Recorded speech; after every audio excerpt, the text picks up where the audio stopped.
அண்மை செய்தி இங்கிலாந்து அணிக்கு எதிரான இரண்டாவது ஒருநாள் போட்டியில் இந்திய அணி அபார வெற்றி பெற்றிருக்கிறது. விவரங்களை தர இருக்கிறார் செய்தியாளர் கார்த்திக் ராஜா. வணக்கம் கார்த்திக் ராஜா, விவரங்களை வழங்கலாம். வணக்கம். இங்கிலாந்து அணிக்கு எதிரான இரண்டாவது இந்திய அணி 4 ரன்கள் வித்தியாசத்தில் வெற்றி பெற்றுள்ளது. இந்தியாவிற்கு சுற்றுப்பயணம் மேற்கொண்டுள்ள இங்கிலாந்து அணி 5 T20 மற்றும் 3 ஒருநாள் போட்டிகள் கொண்ட தொடரில் விளையாடி வருகிறது. ஏற்கனவே இந்திய அணி T20 போட்டியை தொடரை கைப்பற்றியிருந்த நிலையில் தற்போது ஒருநாள் போட்டி தொடர் நடைபெற்று வருகிறது. இதன் முதல் போட்டியில் ஏற்கனவே இந்திய அணி வெற்றி பெற்றிருந்தது. இந்த போட்டியில் வெல்லும் பட்சத்தில் இந்திய அணி இந்த தொடரை கைப்பற்றும் என்ற சூழல் நிலவியது.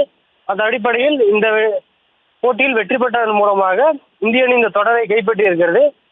இந்த போட்டியில் முதலில் டாஸ் வென்ற இங்கிலாந்து அணி பேட்டிங் செய்ய முடிவு செய்தது. அதன்படி முதலில் பேட்டிங் செய்த இங்கிலாந்து அணி 49.5 ஓவர்களில் அனைத்து விக்கெட்டுகளும் இழந்து 304 ரன்கள் எடுத்தது. 305 ரன்கள் எடுத்தால் என்ற வெற்றி இலக்குடன் களமிறங்கிய இந்திய அணி 44.3 ஓவர்களில் 6 விக்கெட்டுகளை இழந்து 308 ரன்கள் எடுத்ததன் மூலம் இந்த போட்டியில் வெற்றி பெற்றிருக்கிறது. குறிப்பாக இந்திய அணியை பொறுத்தவரை ரோஹித் சர்மா 119 ரன்கள் எடுத்து தனது 32வது சதத்தை பதிவு செய்திருக்கிறார். அதே போல சுப்மன் கில் 60 ரன்களும், ஸ்ரேயஸ் ஐயர் 44 ரன்களும் அடித்ததன் காரணமாக கணிசமாக எல்லோரும் பங்களித்ததன் காரணமாக இந்திய அணி எளிதாகவே இந்த இலக்கை எட்டியிருக்கிறது என்பது குறிப்பிடத்தக்கது.